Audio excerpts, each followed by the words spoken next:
بسم الله الرحمن الرحيم.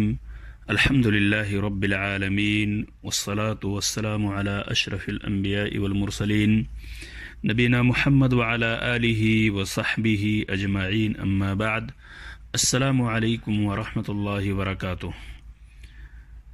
سامعین کرام، اربعین نویہ کی 31ویں حدیث ترجمہ اور اس سے مستنبط چند فوائد و احکام پیش کیے جا رہے ہیں. عن ابی العباس سعد بن سهل الساعدی رضی اللہ عنہ قال جاء رجل الى النبي صلی اللہ علیہ وسلم فقال یا رسول اللہ دلني على عمل اذا عملته احبني الله واحبني الناس، فقال ازهد في الدنيا يحبك الله وازهد فيما عند الناس يحبك الناس. حدیث حسن رواہ ابن ماجہ وغیرہ باسانید حسنہ. ترجمہ: سہل بن سعد ساعدی رضی اللہ عنہ سے روایت ہے کہ ایک شخص نبی اکرم صلی اللہ علیہ وسلم کی خدمت میں آیا اور عرض کیا، اے اللہ کے رسول، مجھے کوئی ایسا عمل بتلائیے جسے میں کروں تو اللہ بھی مجھ سے محبت کرے اور لوگ بھی مجھ سے محبت کریں. آپ صلی اللہ علیہ وسلم نے فرمایا، دنیا میں زہد، بے رغبتی اختیار کرو، اللہ تم سے محبت کرے گا، اور لوگوں کے ہاتھ میں جو کچھ ہے اس سے بے رغبت رہو، تم لوگ بے رغبت رہو، لوگ تم سے محبت کریں گے. حدیث حسن یعنی حدیث حسن ہے. ابن ماجہ وغیرہ نے بھی اس کو روایت کیا ہے. سامعین کرام، اس حدیث سے مستنبط فوائد و احکام. اس حدیث میں اللہ اور اس کے بندوں کی محبت حاصل کرنے کا گر سکھایا گیا ہے. انسان کی اس سے بڑی سعادت اور کیا ہو سکتی ہے کہ وہ اپنے خالق اور تمام مخلوقات کے یہاں محبوب بن جائے. دنیا سے زہد و بے رغبتی ایک فضیلت والا عمل اور اللہ کی محبت کا باعث ہے. زہد آخرت میں نفع نہ دینے والی تمام چیزوں کو چھوڑ دینے کا نام ہے. زہد کی بنا پر انسان دنیا کی طرف مائل نہیں ہوتا، بلکہ اس کی حالت نبی اکرم صلی اللہ علیہ وسلم کے اس ارشاد کے مصداق ہوتی ہے جس میں اللہ کے رسول صلی اللہ علیہ وسلم نے فرمایا، کن فی الدنیا کأنک غریب او عابر سبیل.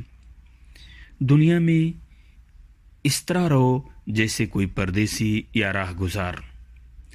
زہد دنیا سے کنارہ کشی کا نام ہے نہیں، بلکہ دنیا میں رہتے ہوئے اور اس کی جائز نعمتوں سے فائدہ اٹھاتے ہوئے اس سے دلچسپی، اس کی لالچ اور اس کی محبت دل سے نکال دینے کا نام ہے. دنیا کے بارے میں اللہ تعالیٰ کا ارشاد ہے، وَمَا الْحَيَاةُ الدُّنْيَا إِلَّا مَتَاعُ الْغُرُورِ. الحدید آیت نمبر 20. اور دنیا کی زندگی دھوکہ کے سامان کے سوا اور کچھ بھی تو نہیں. نیز ارشاد ہے، وَمَا هَذِهِ الْحَيَاةُ الدُّنْيَا إِلَّا لَهْوٌ وَلَعِبٌ وَإِنَّ الدَّارَ الْآخِرَةَ لَهِيَ الْحَيَوَانُ لَوْ كَانُوا يَعْلَمُونَ. العنکبوت آیت نمبر 64. یہ دنیا کی زندگی تو ایک کھیل اور تماشا ہے، اور بے شک آخرت کا گھر وہی ہمیشہ کا گھر ہے اگر وہ جانتے ہوتے.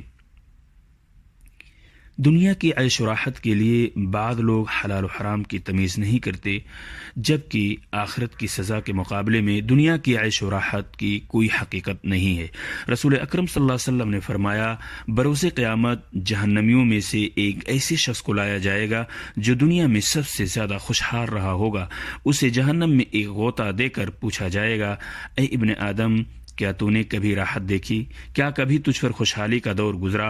وہ کہے گا، نہیں، اللہ کی قسم، اے میرے رب. اور جنتیوں میں سے ایک شخص کو لایا جائے گا جو دنیا میں سب سے زیادہ دکھی اور مصیبت زدہ تھا. اسے جنت میں ایک غوطہ دیا جائے گا، پھر اس سے پوچھا جائے گا، اے ابن آدم، کیا تو نے کبھی سختی اور تنگی دیکھی ہے؟ کیا تیرے ساتھ کبھی سختی کا زمانہ گزرا ہے؟ وہ کہے گا، نہیں، اللہ کی قسم، میرے ساتھ کبھی سختی کا دور نہیں گزرا، نہ کبھی میں نے سختی اور تکلیف دیکھی ہے. صحیح مسلم. لوگوں کی محبت حاصل کرنے کا بہترین نسخہ یہ ہے کہ ان کے ہاتھوں میں پائی جانے والی چیزوں کی لالچ نہ کی جائے، بلکہ ان کے مال و دولت سے زہد و بے رغبتی اختیار کی جائے، کیونکہ انسان اپنے سامنے ہاتھ پھیلانے والے کو اپنے سے کمتر و حقیر اور ایک بوجھ سمجھتا ہے۔ مال خرچ کرنے میں اگر گرانی محسوس کرتا ہے، اس شخص پہ وہ مال خرچ نہیں کرنا چاہتا ہے جس کے سامنے ہاتھ پھیلایا جاتا ہے۔ وہ بالکل اس شخص کو کمتر سمجھنے لگتا ہے کہ اس نے مجھ سے سوال کیا ہے۔ یہی وجہ ہے کہ سائل سے بغض و نفرت اور کراہت پیدا ہو جاتی ہے۔ مخلوق کے سامنے ہاتھ پھیلانے سے فکر و غم اور بے چینی پیدا ہوتی ہے۔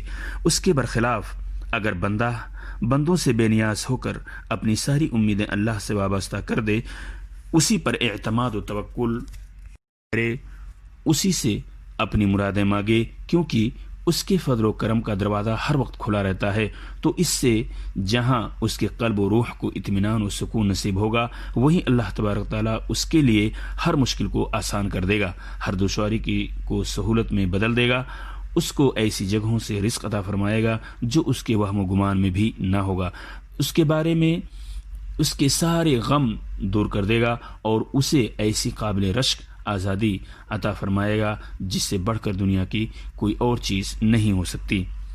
سامعین کرام، دنیا سے زہد و بے رغبتی جب تک شرعی حدود میں ہو قابل مدح ہے، لیکن اگر ان حدود کو تجاوز کر جائے تو وہ قابل مذمت ہو جاتا ہے جو شرعی حدود کے خلاف ہے۔ گمراہ صوفیوں نے زہد کے نام پر خلوت اور خانقاہ نشینی ایجاد کی، پھر جہالت میں غوطہ زن کر کے ہر ضلالت کو فروغ دیا۔